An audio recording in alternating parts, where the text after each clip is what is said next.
Inside Michigan Basketball is brought to you by Gardner White. You'll overpay anywhere else. And by Jaguar. On December 12th of 1979, the University of Michigan and University of Detroit played the first ever athletic event at Joe Louis Arena. Michigan won that game. Fast forward 38 years, and Michigan and the Titan basketball program played the first ever college basketball game at the brand new Little Caesars Arena in downtown Detroit. Hi everyone, I'm Matt Shepard. Welcome to another edition of Inside Michigan Basketball. We're just outside the Pistons locker room as Michigan and UAD christened this brand new facility for college basketball. John Beilein had his team raring to go from the get-go. Losing Mo, right? Charles still is in here, right? It's the embrace where we just go out and say, okay, throw anything you want us, man, anything, and we are still solid. We're solid as it can be. Bring it on. Michigan's always going to be one step ahead. Nobody's going to out-prepare us, right? We're always going to be one step ahead. We go out and we do everything we can right now. That's all we can do is go out and get play the hardest, the smartest game Michigan has played this year. Let's go. Let's go.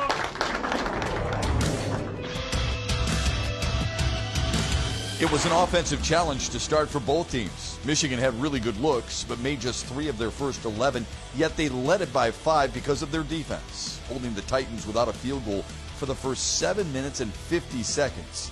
While the defense was locked in, the offense gradually found its shooting groove. Jon Teske and Austin Davis made their presence felt inside, and Xavier Simpson came off the bench to provide his usual spark. Simpson darts, baseline, left-handed leaner, off the window and through. What a quick move by Xavier Simpson. It was infectious. Michigan went on a 14-0 run over a 2-minute span that saw them make 3 triples in a row. Matthews weaving his way through traffic, a kick out, they rotate it, Robinson for 3, bang! Watson coast to coast, pull up, goes right side, Simpson deep 3, bingo! Needs some help, finds it in a pass to Watson, a pull-up 3, yes! Indy Watson makes it 3 for 3 in the last 3 possessions for Michigan. The Wolverines would end the half on a 28-6 run, led by a sizzling 3-point shooting display from Duncan Robinson, Jordan Poole, and Xavier Simpson. The Wolverines shot 50% from the floor and led it 54-19 at the break. The second half stayed true to form. The Wolverines stayed aggressive. Charles Matthews with a couple of buckets, and Jon Teske used his size and strength inside. Takes it to the left side, backdoor feed to Matthews, shovels it to Teske, lays it over the front rim, no, follow-up good. Teske had a career-high 15. The Wolverines put 5 in double figures and held the Titans to just 33% shooting while forcing them into 23 turnovers. Michigan wins it 90-58, extending their series winning streak to 15 in a row. We're going to take this 10-3, go win these last 2 games at home, right, and be ready for that season. Today was a scary day for me as a coach, knowing that we had new people playing, right? We don't even know if you're going to make it here in time, right? A new arena. Looking at Detroit, thought they were very talented, and we see that they scored 39 in the second half, right? But as I know, you continue to show me what a high ceiling that you have.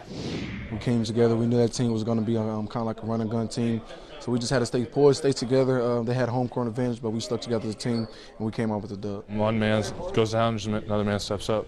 And I knew the kind of coach told me this morning that I'd be starting. My mindset didn't really change, just kind of go out there and play my game. Obviously, it's just kind of another basketball game, but not really, just because it's a brand new arena. It was a neat experience for us, and so I'm just glad I went in there and played my game. It was good that we got John and Austin in there, get them playing time and get them experience, because you never know what happens during the season. And they did their thing, they stepped up, and Big John got a double today, so that was big time. All right, that's a pretty good UAD team offensively. They average 89 points per game. They shoot 46% as a team, and yet you held them to 58 points and 33% shooting. What pleased you most about your defense? I think that we overall, we're just sort of all getting better at understanding the angles that you have to play on defense, the personnel that you're playing. Third time you forced a team into 20 turnovers or more in a game. You faced some early adversity when Mo Wagner could not play for you. How do you think Jon Teske handled the assignment? He was saying both he and Austin, they were great. I mean, they've been waiting all year for this, and it's great for them to go out there and play. I really expected John to be gassed sooner because of the tempo that they were going to play with. It didn't bother him one bit. So really proud of our guys, the way those two responded.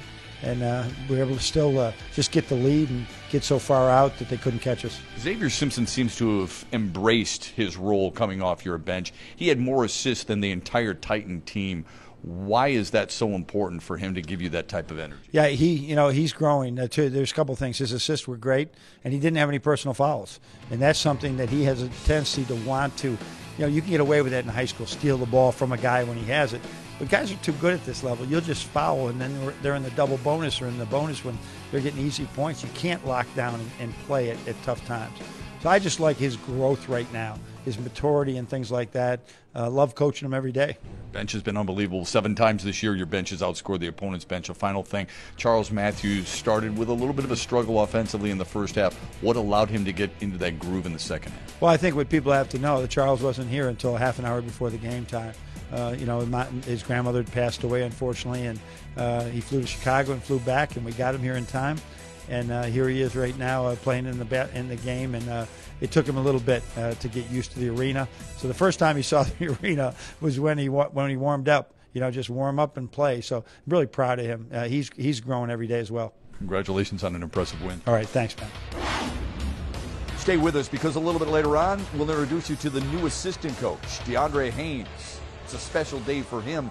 But up next, Michigan on the road in Austin, Texas, ready to tangle with the Longhorns. How they fared when we return. Last year, I remember we were 0 for 6 to the Indiana game, in the middle of the Big Ten season, on the road. It's obviously tough, but whether that's young or old, and a mature team, but we don't have that in the back of our mind. We just play basketball and try not to focus on that. I don't think there's any issue with people playing hard right now. And that's been issues before. I don't think there's any issue guys not being tough enough physically and diving on the floor and getting 50-50 balls. The issue would be right now, can you play through adversity? Can you be mentally tough when you're tired? You got to go out and leave your home and hunt. We've got to be wolves tonight. We cannot be sitting and waiting to win the game. We have to go out and act and win the game, right? If a wolf is on the offense, right? You're hunting a road win, right? We act, we challenge, we cut, we're hard in pursuit of the prey. You got one opportunity to take home that prey and eat that sweet meat, right? You've got to get that done. Now, they ain't doubting it. They say, I hope I can win that battle here, and I hope I can bring all those little wolves, right, a dinner home tonight. Now, they ain't hoping for that. They're going there and say, I'm bringing my boys, my girls, my wife, I'm bringing home dinner. So you got to have that thought. You got to go and take the fight to them. We got it? Take the fight to them. Let's go. Michigan was in search of its first road win of the year in Austin, Texas, against a long and physical Texas team. Neither team shot well to start. They combined to shoot just 5 for 29, but the Michigan defense was relentless, holding the Longhorns to just 30.5% shooting. That defense stayed stingy throughout, while the Wolverines gradually found their shooting groove. Muhammad Ali Abdur-Rahman and Charles Matthews teamed up for 15 first-half points, and Michigan built a 32-20 halftime lead. Texas ran out of the locker room in the second half and stormed to an 11-5 run, but Michigan jabbed right back with 3 straight triples. To the kick out right corner, Matthews for 3, ring it up. Big triple try and make from Charles Matthews from the right wing. Rahman hesitates, hook pass. Wagner wants the 3. Bang! Dial him up. 12-0 Michigan run. Wagner would finish with 10 points, his 12th game in double figures, but later would suffer an ankle injury. UT made another push, but Rahman hit an off-balance floater late in the game to put it away. Hesitates, crossover, now a drive, a floater, good! Muhammad Ali Abdur-Rahman with his 16th point, none bigger than that one right there, 55-47. He led everybody with a season-tying high 17 and collected 10 rebounds for his first career double-double. 3 other Wolverines reached double figures. Michigan wins at 59-52 and has now won each of the last 4 meetings with the Longhorns. Hey, we got any wolves in here?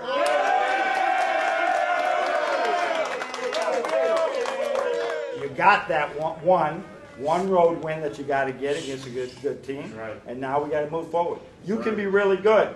We're just got to keep getting better at what we got to do. All right? What did you learn about your team tonight? How resilient we are.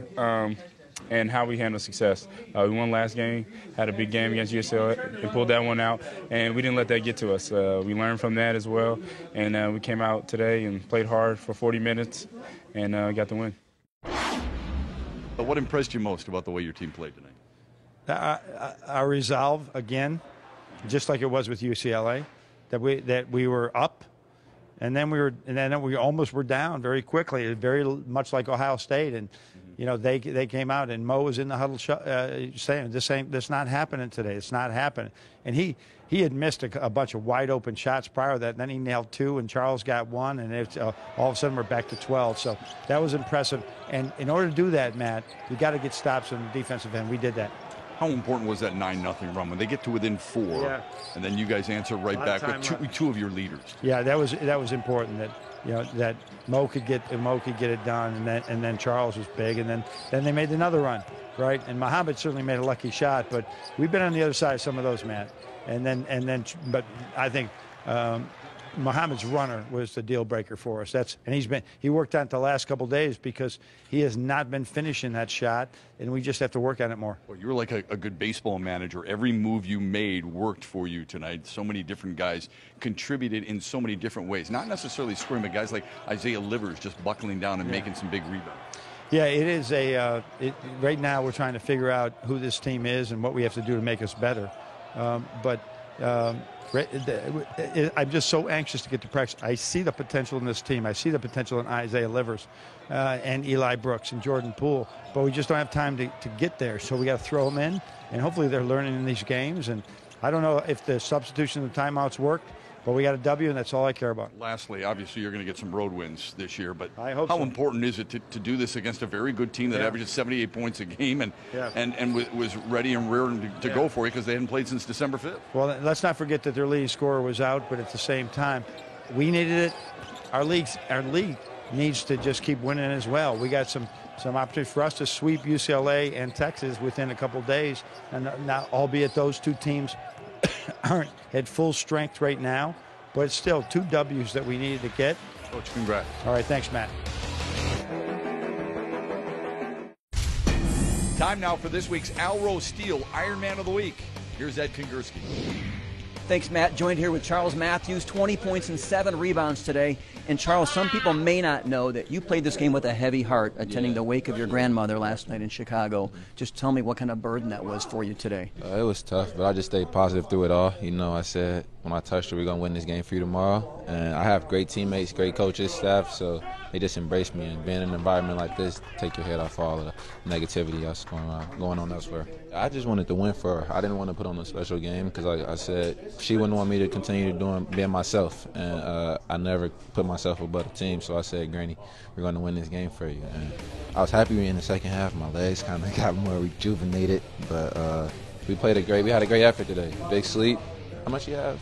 Double-double, X, 7 and 0 turnovers, but like I said, just wins like this just makes you feel much better. Ed, thanks. The women's team is on a roll. They've won 6 straight. Their story is next. Screen it, Jilly! Screen it! I didn't always know that I wanted to coach, but I always knew that I wanted to play. And I think it was really incredibly difficult for me to hang up my shoes. Kim was the captain and leading scorer for Montclair State University team in New Jersey, which helped guide her to coaching. From my first practice, it took over my life. All I wanted to do was coach. I was, 25 or 26 years old. And that was my first head coaching job, Division III school, part-time. Still kept my teaching job and was a part-time college coach with kids that were only a couple years younger than me. I loved it. Sit, stay inside, ball pressure. Sit, zone up, Julie, rebound. After I got that first taste of it, I loved it. There was no turning back. It was never about the money. It was just having an opportunity to mentor young women, to have an opportunity to get them to love the game of basketball like I love the game of basketball. She's led the Wolverines to at least 20 wins in her first 5 seasons and needs just 3 more victories to become the winningest coach in program history.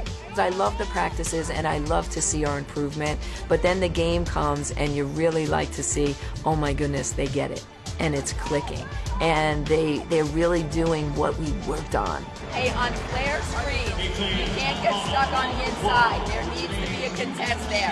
When you contest, you got to make sure if you go over the top, you get your head back on the ball because it's an open side. From being a part-time coach at a Division III school to leading the Michigan program, Coach is on top of her game and encourages any young, inspiring coach to follow their dreams like she did. If I can do it, everyone out there can do it. Just have that passion, have that drive, believe you can do it. Surround yourself with great people, people that believe in you, and don't be afraid to take those chances. Don't be afraid to fail. I could never have imagined in my lifetime that I would be sitting here as the head coach at the University of Michigan. I am truly honored and blessed. There's no better example of what a dream and a little hard work can do for you than Coach Arico. The Wolverines are riding a 6-game win streak into their final non-conference game of the season on Thursday against Delaware State. This past week, Michigan beat Kent State, North Florida, and Fort Wayne by comfortable margins to improve their record to 10-2. The team's ranked in the top 25 heading into Big Ten play. The Big Ten knows my name and Caitlin's name and a lot of our teams, and Michigan's definitely put themselves on the map over these last 3 years I've been here, so I think it's definitely going to be harder than it has been in the past. We have the chance to win every game, but you also have the chance to lose every game. So, I mean, we just come out every game just ready to win. For Inside Michigan Basketball, I'm Sarah Van Meter. Welcome back to Inside Michigan Basketball. I'm Ed Kingursky. This game had a deeper meaning for assistant coach DeAndre Haynes. It was a homecoming. He grew up in Detroit, played his high school ball at nearby Southwestern High School, which closed its doors in 2012.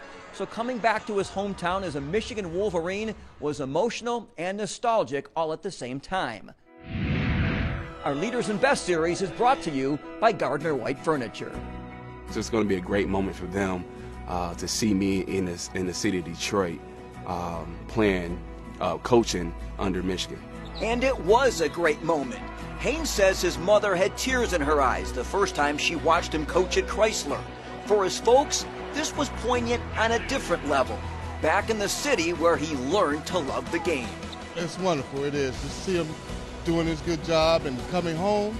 You know, I'm used to going away and see him, so I had to come like 7 blocks this time, so it's very great. I love it. I used to always be going crazy at his games and stuff. You know, as a mother, I was happy, and he was doing so good. And I told him, we always did tell him, the best, you be the best you can be, and don't worry about nobody else. As a point guard at Kent State, Haynes was named Mid-American Conference Player of the Year in 2006. During his 4 months with the Wolverines, he told me he's been taking a lot in and giving a lot out. It's been amazing. So, you know, when we step on this floor, I'm able to give them insight on, you know, some of the things I did as a player and the work I put in, you know, as a player. So, you know, I try to show them that, you know, when you step between these lines, you know, we're going to give it 100%. Just trying to be a point guard, just trying to be a leader, trying to be a floor general. I think that's one of my main, you know, aspects of my game that I can carry over to these guys. DeAndre played pro ball in Europe for 6 years. Just this week, he says his wife reflected on the impact of his decision in 2012 to stop playing and begin his coaching career. If you'd still been playing overseas right now and wouldn't retire, you'd never been in these meetings with Coach Beilein. And, you know, I've been learning a lot from him and our staff here. We have a great staff. When discussing his career ascension, pro ball, coaching at Kent and Toledo, Haynes compared it to clearing his driveway after this recent snow dump, shoveling and grinding to do your best. I'm thankful, I'm blessed to be in this situation here. I enjoy every moment and cherish every moment, and I look forward to coaching many more years here. For Inside Michigan Basketball, I'm Ed Kingursky. That's it for this week's edition of Inside Michigan Basketball. Thanks for joining us. We're off next week. We'll be back in January on New Year's Eve. Catch Michigan football, a preview edition of the Wolverines Outback Bowl matchup against South Carolina. Until then, Merry Christmas and Happy New Year, everybody.